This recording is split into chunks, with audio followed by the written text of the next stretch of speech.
Episode शुरू होता है और हमें क्वीन जे और बाओ बाओ घर वापस जाते हुए दिखते हैं। वह दोनों घर आ जाते हैं। वांग उनसे पूछती है, कैसी रही तुम्हारी ट्रिप?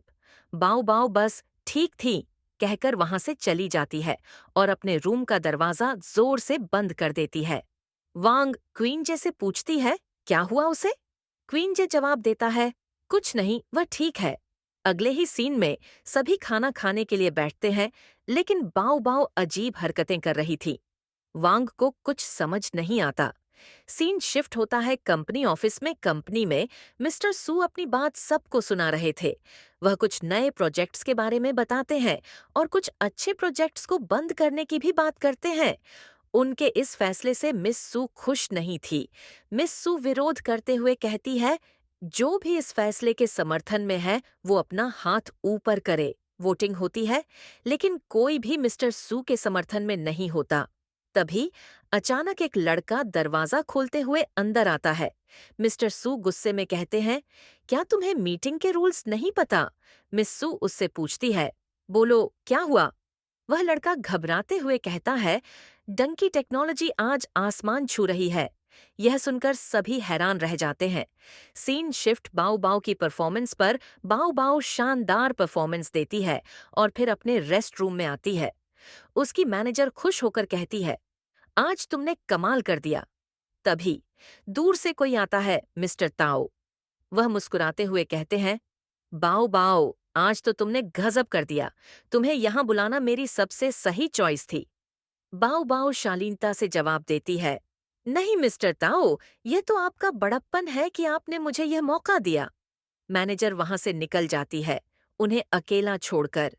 मिस्टर ताओ बोलते हैं, मिस क्वीन, मार्केट अभी बहुत बुलिश हो रहा है। लगता है आप भी स्टॉक्स में पैसे लगा रही हैं? बाओ बाओ मुस्कुराकर कहती है, नहीं, ये सब मेरा भाई देखता है। मिस्टर ताओ सर हिलाते हुए कहते हैं, अच्छा, आपके भाई ने अच्छा नाम बना लिया है।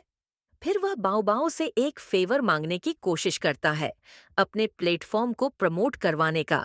इसके लिए वह बाओ बाओ को $2 मिलियन का ऑफर देता है। बाओ बाओ ये सुनकर सदमे में चली जाती है। मिस्टर ताओ कहते हैं, अगर सब सही चलता रहा तो मैं ऐसे ही पे करता रहूंगा। बाओ बाओ मन में सोचती है, मोटू का दिमाग खराब हो गया है क्या? मेरा गधा भाई इतना वैल्यूएबल कैसे बन गया?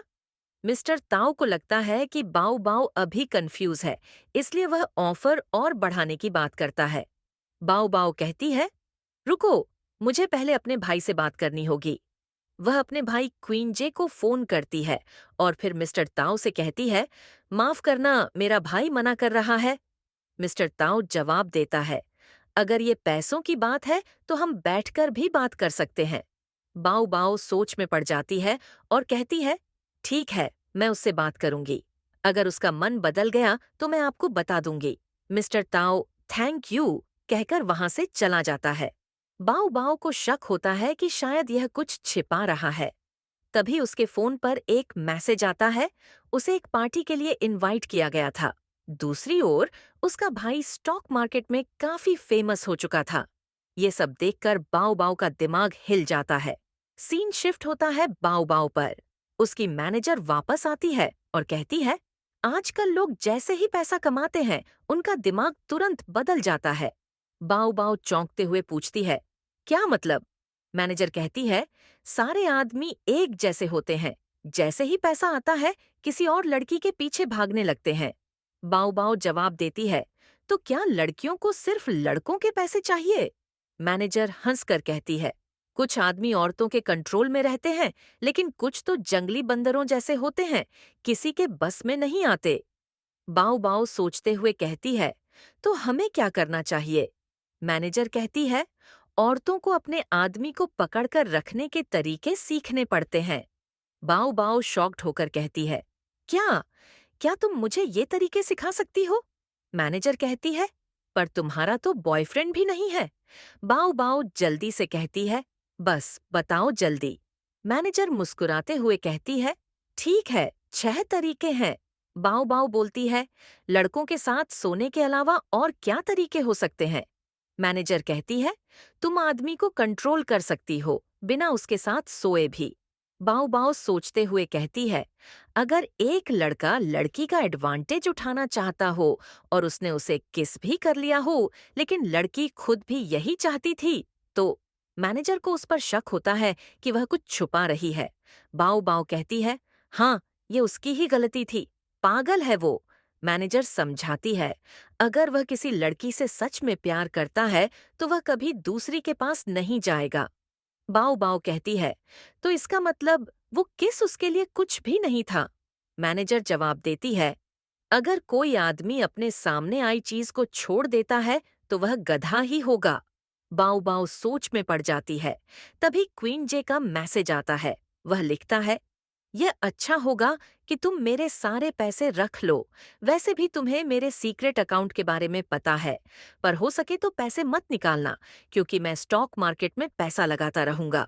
बाऊ बाऊ मैनेजर से पूछती है, अगर कोई लड़का अपना सारा पैसा किसी लड़की के पास रखने के लिए दे दे तो? मैनेजर जवाब देती है, फिर तो तुम उसके लिए सबसे जरूरी इंसान बन गई हो। बाओ बाओ ये सुनकर बहुत खुश हो जाती है। क्वीन जे अपने ऑफिस जाता है। ऑफिस जाते ही वह देखता है कि सब लोग उसे ओरेकल कहकर बुला रहे थे। वही एक लड़का उसके पैरों में आकर गिर जाता है। वह उसे लात मारकर भगा देता है। वहीं पर बुद्ध आता है और उससे कहता है, क्या तुम्हें पता है तुमने कितना कमीशन बना लिया है इस महीने में? वह उसको बताता है, $50,000। बुद्ध बोलता है, ये तो तुम्हारी बस अभी की कमीशन है। अगर डोंकी टेक्नोलॉजी ऐसे ही आसमान छूती रही तो ये उससे भी डबल हो जाएगा। सब लोग ऑफिस में उसी के बारे में बात कर रहे थे और वह अपने बॉस से कहता है कि यह तो बस एक छोटा सा अमाउंट है। ये बात सुनकर पीछे वाली लड़की के नाक से खून आ जाता है। वह लड़का बताता है, मिस सू है, तुम्हें ऑफिस में बुलाया है। ऑफिस में जाता है, मिस शूज को चाय ऑफर करती है। मैं बोलता है कि अगर ईमानदारी से बताऊं तो मैं अपने सारे पैसा खोने के लिए तैयार हूं। एक एक पैसा मैं तुम्हारा प्लान के अकॉर्डिंग प्रोजेक्ट में इन्वेस्टमेंट किया। क्वीन जे यह सुनकर शॉक हो जाता है।